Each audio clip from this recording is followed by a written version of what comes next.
All right, Steph, good morning to you. Toronto is adjusting its strategy by offering shots at one of its mass vaccination sites to those who do not have an appointment. So we are standing by live at Toronto Congress Centre. This is on Dixon Road, where starting today, walk-in vaccinations will be accepted. 2,000 doses will be available every day until Sunday. This site, opening up at noon, it runs until 7 p.m., is available to anyone 18 and older looking to get that second dose or their first dose. It's the first time a city-run clinic is offering walk-ins. And now let's look at some numbers. More evidence that vaccines are working. The province reporting under 200 new cases yesterday and no new COVID-19 related deaths for the first time since October. The test positivity rate, just 0.9%. That is down slightly from 1% a week ago. And of those new infections, data showing only 0.16% of people contracting the virus when they were partially vaccinated, 0.02% when they were fully vaccinated. We're going to give you a breakdown of all of Ontario's numbers as well as some of our top headlines in the next segment coming up in just a few minutes. Now let's get to this. Toronto is looking ahead to a post-pandemic world by helping downtown businesses prepare to reopen their doors when workers make their eventual return to the office. Here's CityNews reporter Shauna Hunt. As Toronto's top doctor says, we now have the upper hand on the virus. The city is releasing its safe reopening playbook to help bring workers, customers and visitors back to the downtown core. The campaign is called We're Ready Toronto, and it gives us a sense of what life could soon look like.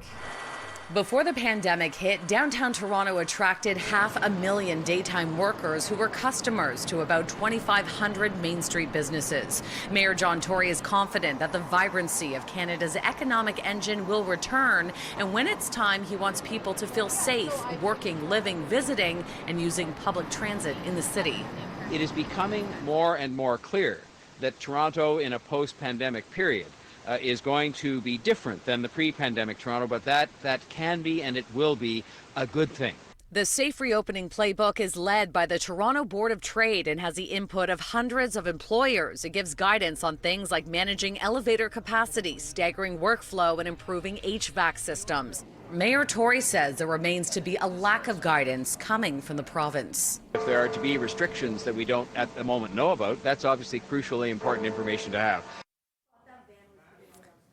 All right, later on this morning, Mayor Tory will be joining us, and he will be speaking to the Scarborough Business Association at their annual lunch. So we'll ask him about that. We'll ask him about reopening as well as vaccinations, all for his weekly check-in, which is just after 7 this morning. Well, more than 400 people are being asked to self-isolate in connection to an Oakville gym experiencing a Delta variant outbreak. Muscle HQ was operating using a physical therapy exemption for people with doctor's notes. Now, the site has been ordered to temporarily shut down after 15 confirmed cases of the highly contagious Delta variant linked to the gym.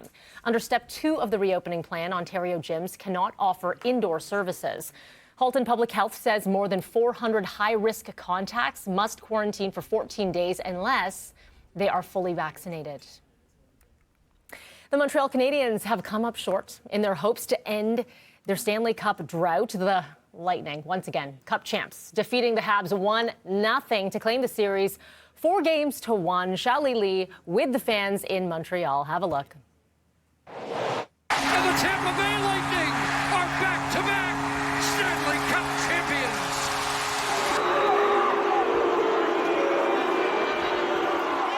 Disappointment hangs thick in the air here in Montreal after the Tampa Bay Lightning beat the Montreal Canadiens 1-0 in Game 5 of the Stanley Cup Finals to claim the 2021 Stanley Cup. Huge disappointment from hundreds of fans who had packed the outside of the Bell Centre, just desperate to try and show their support for the team. We've got some fans who have hung around here.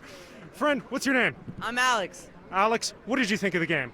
I mean, the game was disappointing, but I'm still so proud of the team. It was amazing while things were opening up to see us go on this incredible run, win the Canadian division, beat Toronto. I mean, that's something we're going to be proud about. And it was our first finals in 28 years. So I got nothing but pride for this team in City right now. I'm just hope we're going to win next year. I'm pretty sure we're going to win next year, but let's go to Quebec, like Canada. Yo, I have the Canada, French Canada.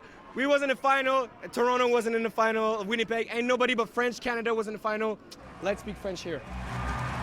All right, meantime, Justin Trudeau offering some words of encouragement. The PM tweeting, "What a season for our Montreal Canadiens. You have kept us on the edge of our seats during these playoffs. We can't wait to see you here again next year. Hashtag Go Habs Go."